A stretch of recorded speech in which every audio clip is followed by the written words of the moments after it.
A lot of men love to say that abuse is subjective, right? Women just call anything abuse now. That if a man says no, disagrees, or stands his ground, right, women just lose their minds and they call it toxic. But that's not confusion. That's actually just minimizing what abuse actually is. Abuse is not subjective. It's strategic. It's not subjective, but it can be invisible, right? Because you can't see intent. You can only feel its effects. And that's what makes it complex, not the definition, the invisibility of what's driving it, right? The difference between conflict and abuse is power. Conflict happens between equals. Abuse is what happens when one person uses fear, manipulation, control to get their way, and then they call it normal or emotional or just how relationships are. Now keep watching because later in this video, we're going to talk about intent. It's so important. And that's where abusers completely give themselves away without even realizing it. My name is Lisa Sonni. I'm a toxic and abusive relationship expert, and I help women untangle all of this confusion, rebuild their confidence, and break trauma bonds for good. So if you've ever been made to doubt your reality, I want you to hit subscribe because this channel is about truth, not tiptoeing. You can book a session with me in the link in the description.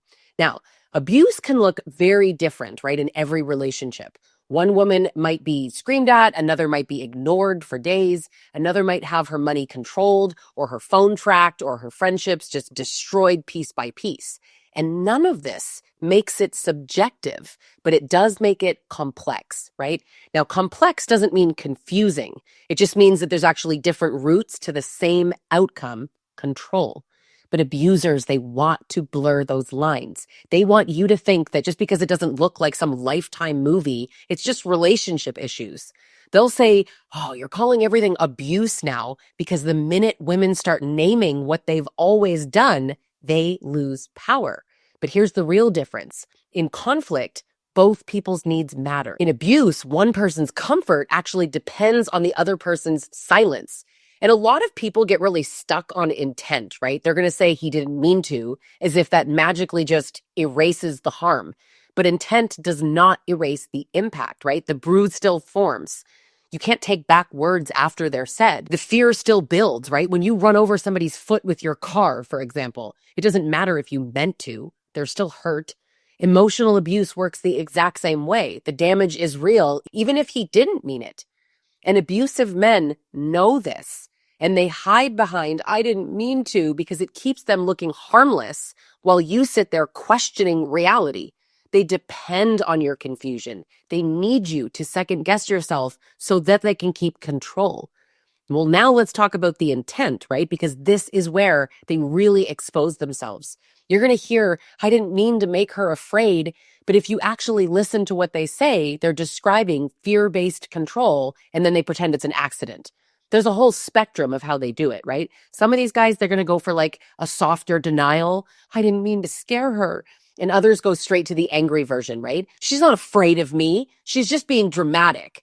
And then there's the ones who say the quiet part out loud. She only listens when I raise my voice. Or some people just need to be yelled at. My ex used to say that, right? Like it was normal. Or I don't hit her, but I do make sure she knows not to push me. I had a client say to me this morning that her abuser says to her, I'll only hit you if you trigger me. That's the quiet part right there out loud in front of everyone. That's not confusion. That's control. And that's an admission. Now, they say they didn't want to scare you, but then why would they punch the wall right beside your face? They say they weren't trying to control you, but then why did they take your car keys or your phone during an argument? They say they didn't mean to intimidate you, but then why do they do it again after you tell them that you're scared? That's the contradiction right there. They deny intent while they're describing it. And it creates this confusion in us, but it's not confusing. It's not. It's crystal clear. But here's something that absolutely needs to be said. A lot of survivors don't even realize that they were afraid at the time. Fear doesn't always feel like terror, right? Sometimes it's like your stomach is in knots. Sometimes it's a tightness in your chest. It's the eggshells that everybody's always going on about. And the most common response to abuse is freeze or fawn. Fear can look like making him dinner. I wish more people understood fawning and what survivors do to stay safe. Sometimes it's that calculation that you make in your head before you speak, right? You're choosing your words, you're choosing the timing of when you even bring this up. That's fear. And even if you couldn't name it back then, your body already knew. And this isn't speculation, right? It's not some he said, she said. This is a well-researched topic. We don't have to guess why abusive men do what they do. We know why, because they've told us out loud in clear and plain English. They just don't tell you.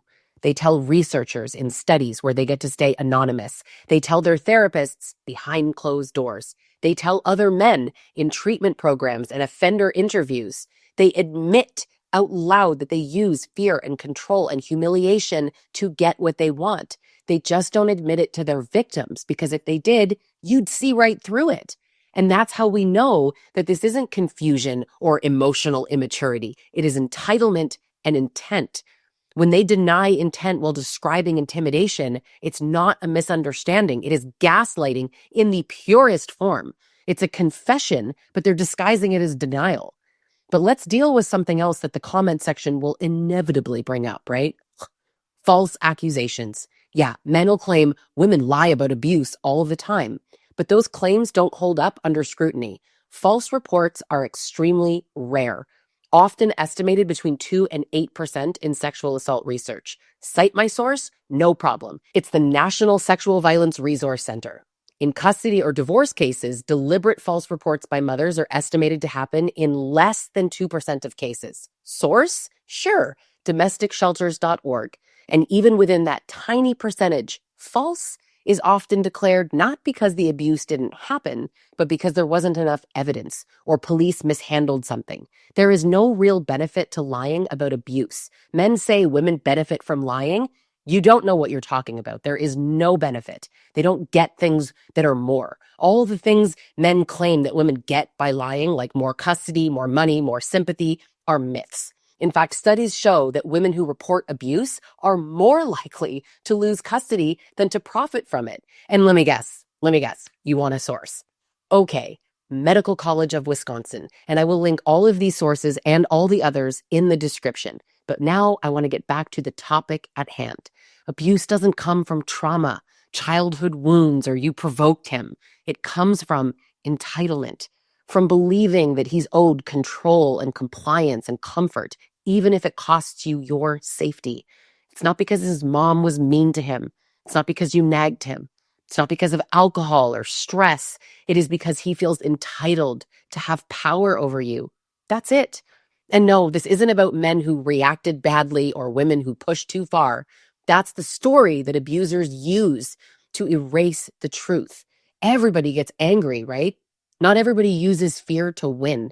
When men paint it as though women just provoke them, what they're saying is that men are weak, right? They have no self-control. They're highly emotional, which I think is ironic, given they refer to themselves usually as alphas and amazing leaders and the logical gender. But let's sit in that massive contradiction for a moment, shall we? Why do they call abuse subjective then? Because it benefits them. It allows them to just deny it. When they say that abuse is just your opinion, then they don't have to take responsibility. And we know how abusive men feel about responsibility and accountability, right? If it's all relative, then nothing is abuse and everything's up for debate. They can negotiate what actually happened. And if everything is up for debate, you can't win. They're not making an argument. They're building a defense, right? If abuse can't be defined, then hey, it can't be proven either. And if it can't be proven, then they can keep doing it. And it's not that they don't understand what abuse is. They just don't want it to count when they're the ones doing it. And if you did to him what he's doing to you, I bet he'd call it abuse immediately, right? So he's going to twist words and downplay the harm and weaponize your empathy. If you cry, you're too emotional. If you go numb, you're cold. You get angry, you're crazy. They'll record it. Everything becomes your fault because that's the point, right? This is how they keep control. By turning accountability into debate about the definitions.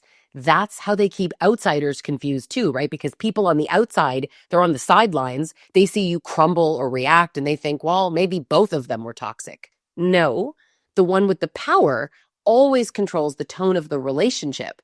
The one walking on eggshells isn't the one holding the power, let me tell you. And I know that abusers sometimes act like, well, I can't say anything to you without you just getting mad, right? I'm the one walking on eggshells. But do you notice that they say that right after they say something mean? They try to confuse you, and it often works. And that's why you watch videos like this, right? I bring you clarity. Now, don't forget to hit subscribe. But here's the truth. Abuse isn't about feelings or misunderstandings. It's about power. And power can be measured in results: fear, isolation, control, compliance. If one person's comfort depends on the other person's fear, that's abuse. If one person's peace depends on the other person's silence, abuse. You don't even have to prove intent. This isn't a court of law. His behavior tells the truth even when he's denying it. He might even say that he didn't mean to hurt you, but it doesn't change the fact that the behavior does. That is the intent, because if he benefits from the harm, he has no reason to stop it. And yeah, women can be abusive too. People need me to say that, right? But that's not what this video is about. This is about the men who deny, dismiss, and deflect, the ones who claim the word abuse doesn't apply when they're the ones doing it, the ones who'd rather silence the conversation than look at their own behavior, the ones that tell you to be accountable while all avoiding accountability themselves. That whole 100 women versus accountability thing, that is right there meant to flip the script. So no, abuse isn't subjective. It's not about interpretation. It is about domination. And they can call it an argument all they friggin' want. But when one person is afraid to speak, there's no communication. It's control. And abusers will say it's all just perspective, right? Perspective doesn't make someone flinch when a door slams. Perspective doesn't make you lose your voice in the middle of a fight because you know what comes next. That's fear. It's abuse. And it's real. Now, if this helped you see your situation more clearly, I want you to hit subscribe and share the video, because the more women understand the truth, the harder it is for these abusers to hide behind all of their lies. Now, if you're ready to start healing, I have 2 group coaching programs that I co-host with therapist Dr. Peter Salerno. Now, one is Trauma Bond Recovery. That's to help people exit a relationship if you feel stuck. And the other is Rise and Rebuild for women who are ready to focus on themselves and rebuild their lives. We take the confusion out of healing and put the power back where it belongs, with you.